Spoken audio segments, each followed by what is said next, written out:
Well, good morning, everyone.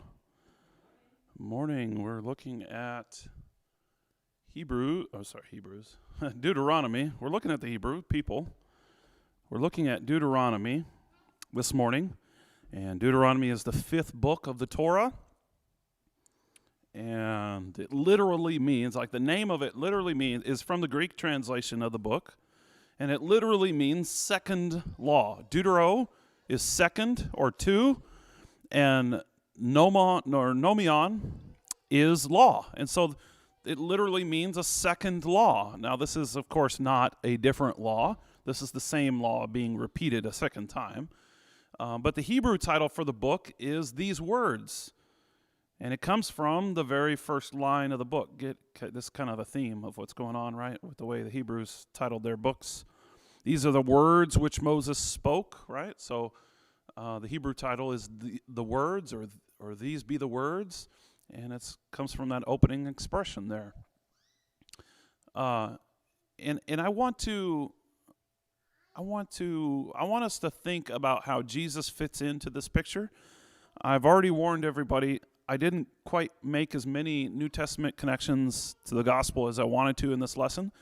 Part of that is because I'm saving that for next week, and part of that is because I just didn't have the time to do that in this lesson here. It was getting, I think it's going to be a full-length lesson already. I didn't want to make it too long. So Jesus was not attempting to give something that was brand new when he said, if you love me, keep my commandments. This is not something that was new. Deuteronomy teaches that obedience is man's response to God's love for us. And so while Deuteronomy is not the gospel itself, the great principle of the gospel that God loves us and wants to reconcile with us is quite prominent in Deuteronomy. And so I want us to understand one thing for sure, and that is that the law is good. Oftentimes we say that the law was the death of sinners, and the law is somehow bad is the connotation that we make, but that's not true at all. We need to understand that the law is good, and we talked about that in the Bible class with Romans chapter 13 and Romans chapter 10, Romans chapter 7 and chapter 3. Even though I'm emphasizing and maybe even overemphasizing the fact that God doesn't save by the law or by law keeping, and that we can't save ourselves by following the law simply because we can't do it perfectly, that doesn't imply that the law is bad. And I would say, of course, that the law is good. So let's look at the role of Deuteronomy in the law. This is the fifth book, like I've already said, and finally, Israel is just across the Jordan River from the promised land of Canaan, the land that was promised to their ancestors, starting with Abraham and then on down. It's the fifth book here, like I mentioned, and it's the conclusion of Moses' teachings to Israel. There's approximately 40 days. The events in this book take place over the course of 40 days. Some people say most of it happened within about a week, basically because of the timeline of what's going on. And the ending, though, of Deuteronomy is very similar to the ending of the 5 other books of the Torah. If we look at the end of Genesis, we have the patriarchs, and especially Joseph's body in Egypt.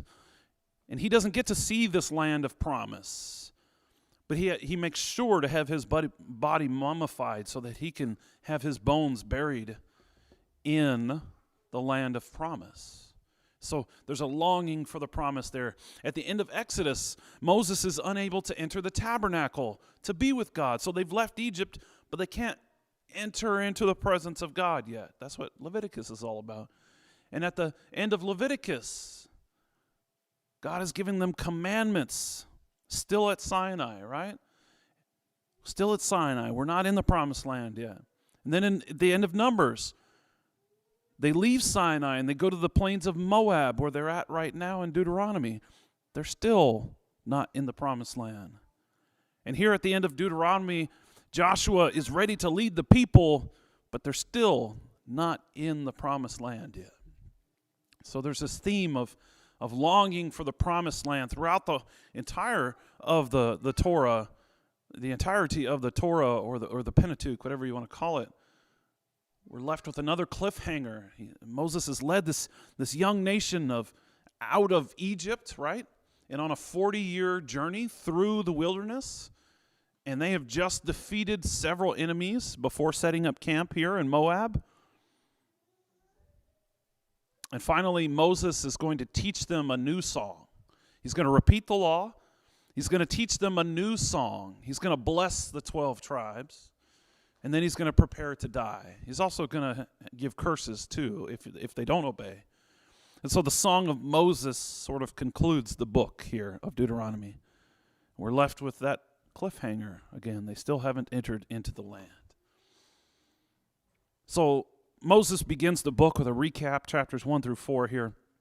Moses, or God, we see God speaking the Ten Commandments directly to the people in Exodus chapter 20 and verse 1.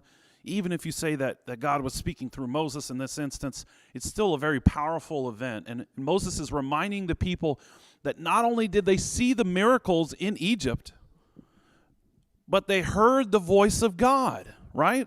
They heard the voice of God giving them these laws and making this covenant with them. And yet, immediately, before the marriage ceremony is even completed, Moses is going back up to finalize the marriage ceremony. They cheat. They cheat on their spouse. They break the covenant. They broke the very first two commands of the covenant. They served another god, one that they had made, and ultimately that type of behavior would lead them to the current generation at Sinai forfeiting their inheritance of Canaan in the book of Numbers. The book of Deuteronomy kind of naturally falls or breaks into four main sections. Each section is centered on Moses posing a choice to the people, right? There's a choice. Israel has a choice. And that choice is between life and death. The life of fulfilled promises in the land of Canaan and the blessings that go along with that, or death and destruction in exile if they choose disloyalty to God. And so Moses gives this new generation these final instructions from the Lord, right? And he does this before he relinquishes his own leadership and gives the leadership of the nation to Joshua and looks forward to his impending death. So here in chapters 1 through 4, he's going to review the desert wanderings, right? He's going to reemphasize certain features of the law, and he reveals that their future course of Israel is going to be in light of this new Palestinian covenant that God has made with them relative to the land of promise. So God makes another covenant with them. He wants a renewal of the covenant. And so 3 of the 12 tribes they're already settling in this land that is east of the Jordan, and the rest of the nation is almost ready to enter the land that God has promised to Abraham, their ancestral father, right back in Genesis. And so God sets up for them this recommitment ceremony. As a result of all the history that Moses has recounted so far, Moses says in the next section that when you get into the land, you need to recommit yourself to the laws that God has given you. And so he sets up a ceremony to represent that. And we first see this in chapter 11.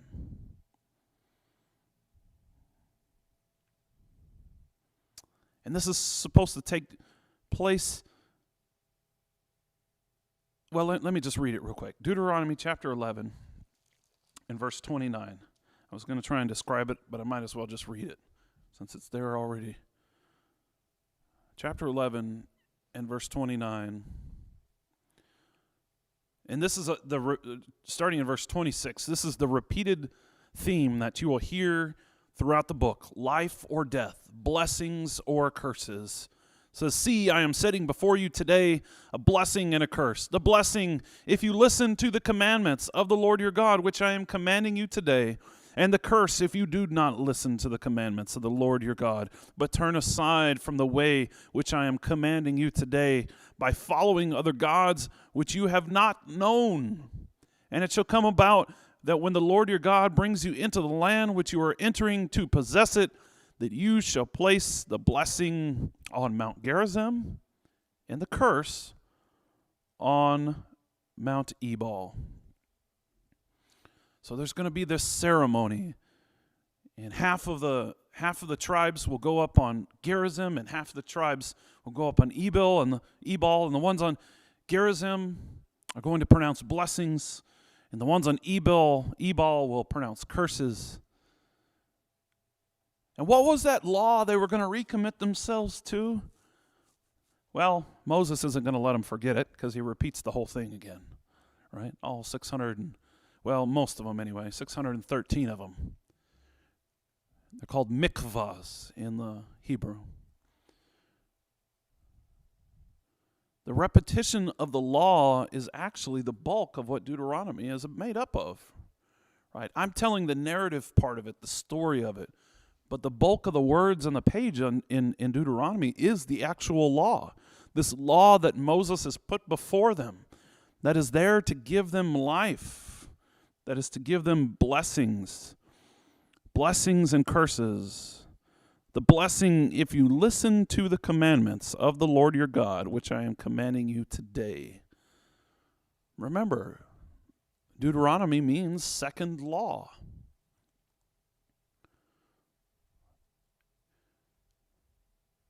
So he gives the laws here in the middle of the book, chapters 12 through 26. And these laws are mostly repeats from Exodus or Leviticus. There are a very few that are unique to Deuteronomy. I'm not going to go through any of the laws right now, but what it boils down to is that Moses says that you need to love God and obey God. We saw that there at the end of chapter 11, and that is the tone that carries through the rest of the book here, that you need to love God and obey God. And these two ideas are repeated often throughout Deuteronomy in each of the groups of laws that Moses sets up here. In each of the groups of the laws, Moses repeats this, that loving God looks like devotion and loyalty to the one God and that God alone. And that loving God looks like worship in their life. The worship of God should only happen at this one designated place. This, of course, is going to become important later on, because this place in chapter 12 and verse 5, it says, "But you shall seek the Lord at the place," singular, "which the Lord your God shall choose from all the tribes to establish his name there for his dwelling, and there you shall come." They already had a place. Why was he going to need to establish another place? Well, this is looking forward to a time of when they would have a permanent place, and no longer a tent, but a permanent place, a temple to worship God at. The first this place was going to be the tabernacle, but then it was going to be the temple in Jerusalem. And so obeying God looks like maintaining. What does obeying God look like then? Well, we know it looks like loving God. What is the obedience part? A lot of times we try and separate the two. Well, God loves us, and that our obedience to us, to him, is separate. Well, that's not the way the Torah portrays it. It's not the way any of the Bible portrays it, but that's a sidetrack. Obeying God here in Deuteronomy looks like maintaining a sense of reverence for God, right? And a state of holiness. And this was a visceral example, right? When they were on Sinai, if you stepped over the line and touched the mountain, you were dead. If you went out on the Sabbath and collected and did work, you were dead. This was about holiness and reverence for God. God was in their presence, right? His very cloud of his presence was what illuminated the way for them in the desert. So maintaining a sense of reverence for God in a state of holiness and cleanliness, that's what obeying God looks like. But it also looks like upholding social justice and looking out for the marginalized. And those people who are mentioned here weren't limited to the foreigner, the orphan, the slave, or the widow. And so hand in hand with justice and reverence for God is generosity. And so we see tithing language that not only supports the priesthood, but also for the poor, for those who couldn't supply for themselves. And so, again, God says through Moses that there's a choice. There's life or death. There's blessings or curses. And if they're loyal to God, things will go well. Let me turn over there real quick. If they're loyal to God, things will go well. If they're disloyal to God, though, if they're disloyal to God, there's going to be curses. God is going to expel them, is going to expel Israel from the land that he is giving them. And spoiler alert, this is the story of the rest of the Old Testament, right? That's what happens. Moses says that Israel will be expelled from the land that God is giving to them if they disobey. The expectation is that they will disobey, though. When you write 14 verses of blessings and 38 verses of curses, it's sort of an expectation those curses are going to come true.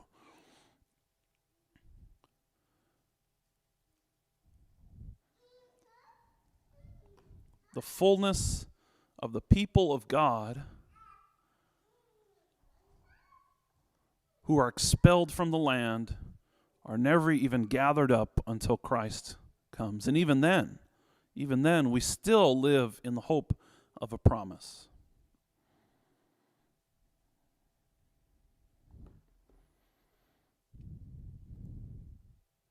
So as we move on towards the end of the book,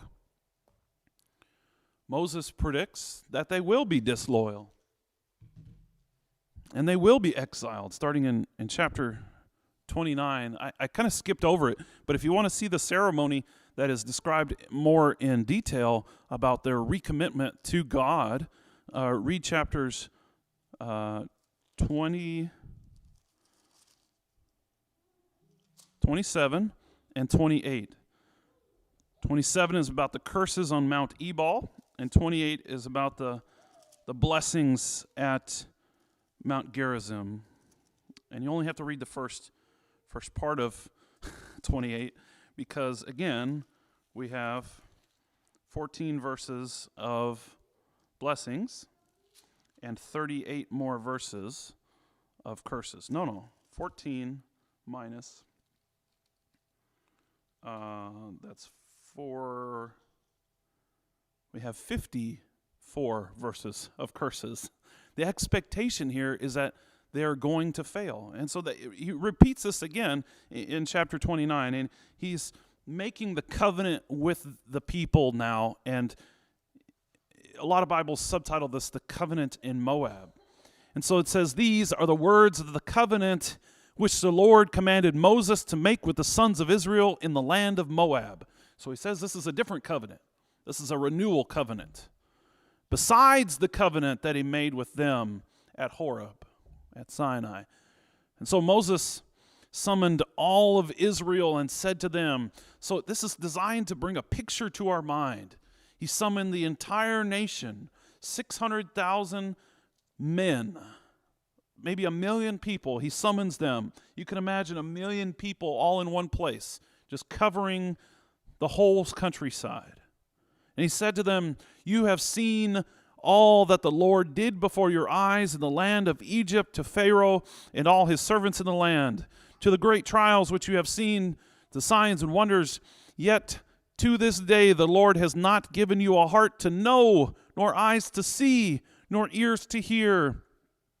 I have led you 40 years in the wilderness. Your clothes have not worn out on you, and your sandals have not worn out on your foot. You have not eaten bread, you have not drunk wine or strong drink, in order that you might know that I am the Lord your God. And now he's going to bring them into where they're at. When you reach this place, Sihon, the king of Heshbon, and Og, the king of Bashan, came out to meet us in battle, and we defeated them. And we took their land and gave it as an inheritance to the Reubenites and the Gadites and the half-tribe of the Manassites. So keep the words of this covenant to do them, that you may prosper in all that you do. You stand today, all of you, before the Lord your God, your chiefs, your tribes, your elders, your offices, even all the men of Israel. One major thing that I wanted to point out here about Deuteronomy that I forgot to put in my slide is that the book of Deuteronomy itself takes the form of what's known as a suzerain treaty. Or sometimes you'll see it listed as a vassal suzerain treaty. What happens is when a king went and conquered a land and he made a covenant with them, did the vassal have much to say about that after he conquered them? No. The suzerain set out the terms of the contract and said, here, you need to sign this. This is what you're going to do. That's what Deuteronomy is shaped as. God is the suzerain, and he's making a covenant with his people who don't really have much of a say in it. They get to do what he says. And so those are important treaties in the ancient Near East in this time period from, 2000 BC up into 1000 BC, and even a little later, more recently, till the time of Christ. We see these treaties being made, and they have certain elements that are very common among most of them. One of them is blessings and curses. Another one is the king or the suzerain laying out the terms and conditions. Another major condition that is in almost every covenant, vassal suzerain treaty in the ancient Near East is being witnessed by a deity. So the Canaanites, the Hittites, they all had these sort of treaties, and they were all witnessed by the deities. What does it say here? You stand today, all of you, before the Lord your God. You stand before God. God is the witness of this treaty, of this covenant. Not only is he the witness, but he's also, and this is how Deuteronomy differs from every other covenant in this era, is God is the author. There's never been a deity that is an author of a covenant with a people until this one. And that's what makes this one so different. And if you were disloyal to the suzerain, you were either killed or exiled. You were taken as a prisoner. If you didn't pay the ransom, or if you didn't pay the, my brain just went blank. What's it called? Huh? Yeah, if you don't pay the fee every month, every year, my brain. Yeah, the taxes there's names for that. I just not on my brain right now. If you didn't pay those, you were exiled either as a slave or just killed. And so Moses predicts that here in the third section of Deuteronomy. In the third section, he's looking towards the future, right? He gathers all the people to him, and he says to the people, I know that you will be disloyal to God, and when that happens, you will be exiled. And this happens halfway through chapter 29. Let me just read 24 through 27. It says, and all the nations shall say, why has the Lord done this to the land? Why this great outburst of anger? And then the men shall say, because they forsook the covenant of the Lord, the God of their fathers, which he made with them when he brought them out of the land of Egypt. And when they went and served other gods and worshipped them, gods whom they have not known, and whom they had not allotted, he had not allotted to them. Therefore, the anger of the Lord burned against the land to bring upon it every curse which is written in this book. And he goes to list more curses. Seems like a common theme here. He says that you will be removed from the land, and the Lord uprooted them from their land in anger and in fury and great wrath, and cast them into another land, as it is this day. Moses says you're going to end up being scattered to the nations. But God will restore them from captivity, right? This is the great promise here of chapter 30. Moving on, that restoration is promised. Chapter 30 and verse 3, then the Lord your God will restore you from captivity and have compassion on you, and will gather you again from all the peoples where the Lord your God has scattered you. God will give them new hearts to listen and obey. Remember, Moses had predicted back in chapter 11 or 12, he said that they didn't have ears to hear or hearts to listen until that day. And so this new generation would hopefully listen. But unfortunately, if you've read the story of Joshua and Judges, they don't. They're supposed to go into the land and utterly destroy the land, and we find the walls of Jericho falling, right? And then we find things that are said like they did all the words of God, except that we find the city of Jericho is inhabited again very, very soon after they're done. They were supposed to kill all the inhabitants, but they didn't, is the problem. So they're going to wind up being, this is going to wind up being a thorn in their side until it ultimately brings their downfall during the time of the prophets. But God is willing to redeem his people. He wants to buy them back. He wants to give them new hearts to listen and obey. Chapter 30 and verse 14 says, but the word is very near you, in your mouth and in your heart, that you may observe it. He's going to put the word in their heart. He wants them to choose life. That's what the next verses are about. This is the penultimate version of this saying throughout the book. He said it many times, and this is like the pinnacle of him saying it now. Let me just read 15 through 20. See, I have set before you today life and prosperity and death and adversity. In that I command you today to love the Lord your God, to walk in his ways, and to keep his commandments and his statutes and his judgments, that you may live and multiply, and that the Lord your God may bless you in the land which you are entering to possess it. But if your heart turns away, and you will not obey, but are drawn away and worship other gods and serve them, I declare to you today that you shall surely perish. You shall not prolong your days in the land where you are crossing the Jordan to enter and to possess it.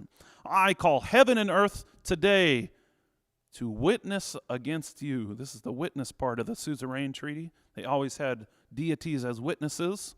I call heaven and earth today.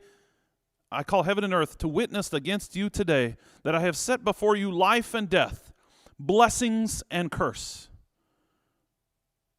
So choose life in order that you may live, you and your descendants, by loving the Lord your God, by obeying his voice, by holding fast to him.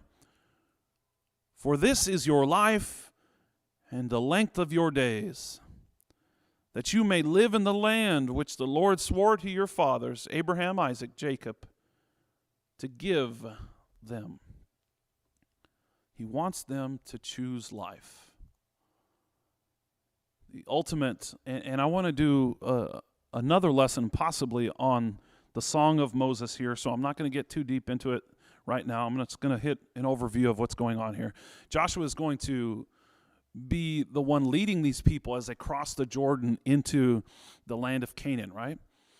And also that the law of Moses just reviewed with the people is then written down in chapter 31, verse 24. It says that it's written down. And this is an important step, right? We now have a transfer of leadership. We now have a strong leadership figure in the community and in Joshua. And we now have written founding documents that preserve Moses' teachings. And so the identity, the picture that's being drawn for us is that we have a nation now. This is not just a wandering people wandering around in the desert. It's not just a family of Abraham. This is a people who have purpose and identity, founding documents to go by, and that this is a nation now. And in fact, it says that Moses says that of the people, that today you have become a nation.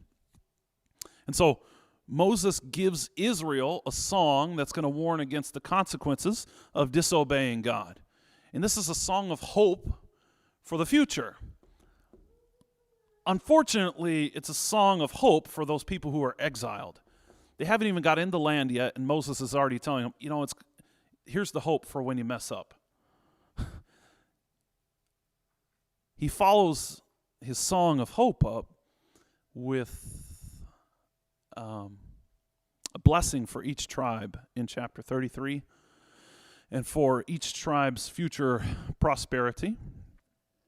And then Moses, in chapter 34, goes up the mountain to be with the Lord, and the Lord shows Moses all the land from the south to the north, from the western sea, which is the Mediterranean, to the land where they're at. All the land that had been promised to Abraham. And the book ends, and they're still not in the promised land. So what will they do? Will they do this ceremony that's going to happen on Mount Gerizim and Mount Ebal? Or will they be exiled? When will God restore them when they are exiled? Well, we find out much later the answer to these questions. We find out in the book of Chronicles and Kings and Ezra and Nehemiah about how the nation goes on this downslide of idolatry and sexual immorality. And what about this prophet who's going to be like Moses? The very center of the book, in chapter 18, Moses makes a curious statement about himself, and that he says that there will be a prophet coming who will be like him.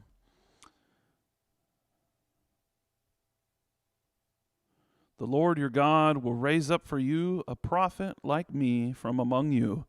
From among your countrymen you shall listen to him. That's chapter 18 of verse 15.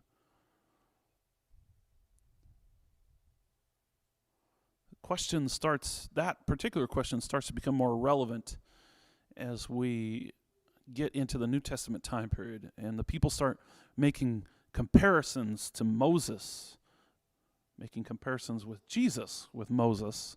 And they don't always do this overtly, and we talked about this in the Bible class, because if I'm telling a story, I don't always tell you why I'm making a comparison in the story. It should be obvious by the comparison that I'm making. And so, for example, Matthew never directly associates Jesus with Moses. He never officially says Jesus is the new Moses. But the entire book is structured in a way for us to understand Jesus as the new Moses. And I already handed out the handout for next week's lesson, Bible class and lesson. And it's very clear that Jesus is this ultimate new prophet that is going to come. And it even says that in Hebrews chapter 1 and verse 1 and 2. And so Jesus then is the leader of this new Exodus, right? And this is a combination of terminology and visions here of Exodus leaving Egypt, but also coming back out of the nations. Remember, he said he's going to gather them out of the nations. And let me tell you right now, that did not happen when the Persian Empire allowed Judah to rebuild Jerusalem. Only 2 tribes came back. All of Israel is going to be gathered, right? And they were still expecting it during the time of Jesus, this gathering, because only a remnant had come back during Ezra or Nehemiah's time. All of the tribes hadn't been gathered back yet. And so while it's appealing to focus on certain characters like the heroes of the faith, right? We like to focus on those like Moses and these shining achievements of Israel entering the promised land. The sad fact is that the vast majority of the narrative in the book of the Torah is about failure. It's a nation that's heading for disaster, and they haven't even entered the promised land.